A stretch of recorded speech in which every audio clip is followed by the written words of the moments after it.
كل مره كنزيد نبحث على شي بلاصه اللي تكون هادئه، كنلقى بلايص اللي مخزونين وبلايص اللي كينسيوك في البلايص اللي قبل.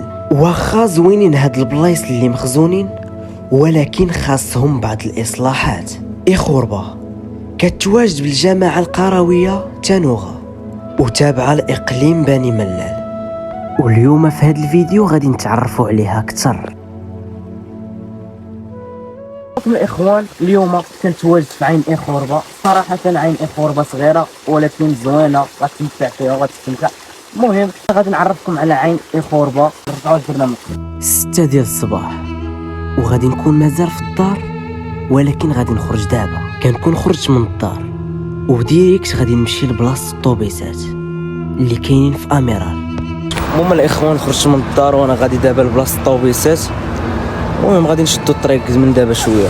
من زهرنا لقينا الطوبيس موجود. من بني ملال لعين اخوربه تقريبا كاينه 29 كيلومتر. بما اننا دابا نزلنا فوق الطوبيس الاخوان، حنا يلا وصلنا. المهم بقى لنا واحد الجبده ديال الطريق لهاديك العين. المهم بقاو معنا. وجبده واش من جبده حتى لهادوك الجبال اللي غادي نمشيو ليهم باقا لينا هاد الطريق كامله. المهم الاخوان عاد يلا وصلنا للعين، انا غنكتشفها معكم كامله. بهاد العين هادي فيها البلايص اللي كتعوم فيهم وانت مرتاح والماء نقي وشحال من حاجه زوينه في هاد العين هادي.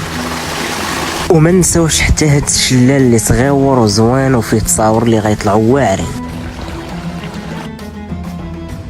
صراحة تقدر تجي لهاد العين وما تخلص والو على البلاصة. المهم هاد البلاصة اللي لقينا اللي واعرة بزاف.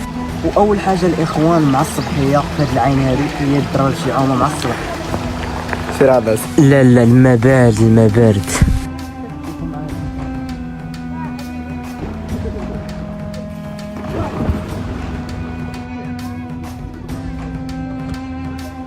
المهم في هاد اللحظه الاخوان غنديروا على شي براد يكون مشحر. المهم بقاو معنا غتشوفوا البراد تقليد وكذا. المهم حنايا ديروا ابينو وكما كتشوفوا ها هو البراد كيطيب.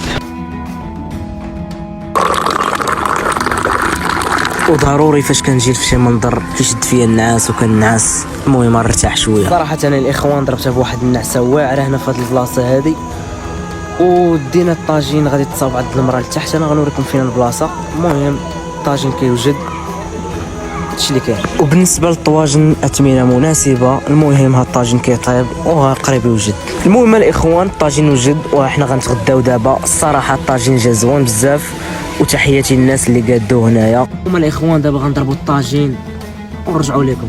يلا حي. المهم الاخوان هذا هو الفلوق ديالنا ديال اليوم، وتسناو الجزء الثاني اللي غنحط لكم من هاد البلاصه هذه. تسناو الجزء الثاني.